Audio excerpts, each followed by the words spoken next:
possibilidades. A gente tem sensores aerotransportados e a gente tem satélites que podem fazer imagens para os produtos que a gente gera. Vocês já devem ter visto em outros setores ali, o nosso foco de trabalho aqui vai de 1 para 25 mil até 1 para 1 milhão. As escalas de 1 para 1 milhão, 1 para 250 mil, até 1 para 250 também foi atualizado direto da imagem, mas 1 para 1 milhão, por exemplo, a gente não usa imagem, a gente compila do material que a gente tem de escala de mais detalhe para poder levar para a escala de 1 milhão, que ela tem menos detalhe e cartografa áreas maiores. Então, aqui dentro da gerência de imageamento, né, uma vez que o projeto é definido qual é o sensor que vai ser usado, a gente vê o que existe de sensor disponível que a gente possa utilizar para aquela escala. A gente ainda está muito amarrado a essas escalas de trabalho, então a gente vê o nível de detalhamento daquele sensor, se ele vai mostrar aquela feição que tem que ser cartografada naquela escala, tá? Então, infelizmente, sim, eu estou falando assim que é bonitinho, a gente escolhe o que a gente quer, mas a gente tem um fator econômico e as oportunidades. Às vezes a gente escolhe um sensor porque teve uma oportunidade de trabalhar com aquele sensor mais fácil do que um outro, que seria até melhor, mas que pela oportunidade que a gente tem, a gente usa outro. Por exemplo, a gente está fechando agora um projeto de 1 para 100 mil, que pegou esses estados aqui que vocês estão vendo, e ele... Maranhão a gente acabou parando, a gente não chegou a fazer um azulzinho não, mas o resto tá feito. Utilizando imagem ALUS, não sei se alguém já ouviu falar do satélite ALUS, é um satélite japonês que já não está mais em operação. Ele tinha imagem de radar, tinha imagem ótica, isso aí vocês vão ver no sensoramento remoto, o que é imagem ótica, o que é imagem radar, mas imagem ótica é essa da fotografia aérea, que a gente está acostumado a ver no Google Earth. O radar é que é aquele ali da parede, que é um pouquinho mais diferente, não vou confundir muito a cabeça de vocês não, ele opera nas micro-ondas, não opera na faixa do visível, tá? Então a imagem é um pouquinho diferente. Então,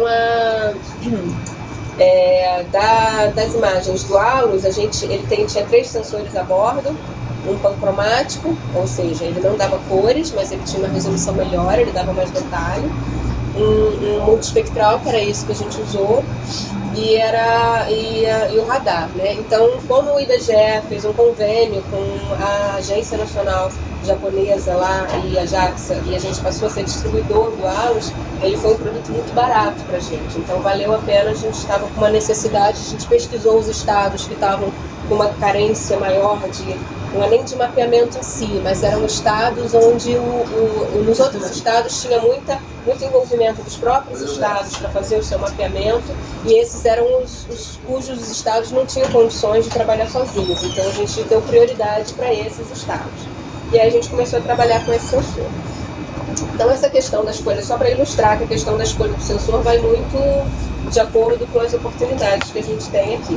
A gente tem trabalhado, novamente por fatores econômicos, a gente tem trabalhado muito próximo dos estados. Então, aquele estado que tem condições de fazer mapeamento, de fazer imageamento, a gente ajuda eles, a gente especifica junto com eles tecnicamente para que eles comprem o melhor produto para aquilo que eles querem fazer, e a gente trabalha junto com esses estados muitas vezes.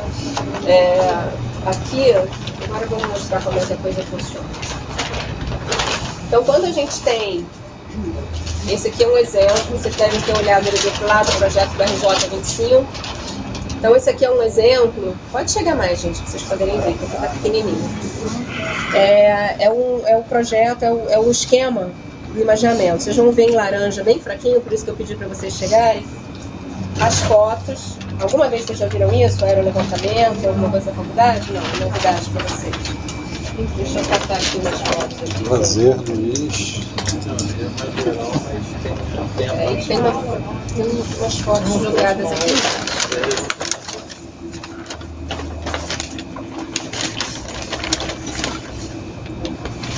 Então, cada quadradinho laranja desse é uma fotozinha dessa daqui.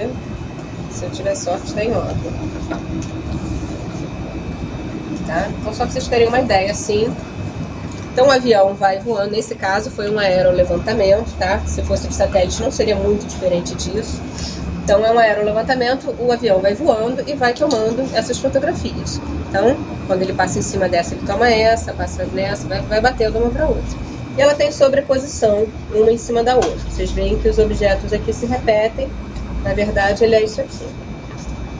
E aí quando vocês olham aqui, vocês veem que existe um recobrimento assim e assim, né? Depois vem a outra faixa e tem uma sobreposição aqui. Por que sobreposição? Alguém tem ideia de por que uma sobreposição entre uma imagem e outra? Para conseguir ver em 3D, né? Para conseguir ver em 3D. Né? Para conseguir ver em 3D. O povo agora tem cinema 3D, tá tudo fácil agora, não tem nem mais.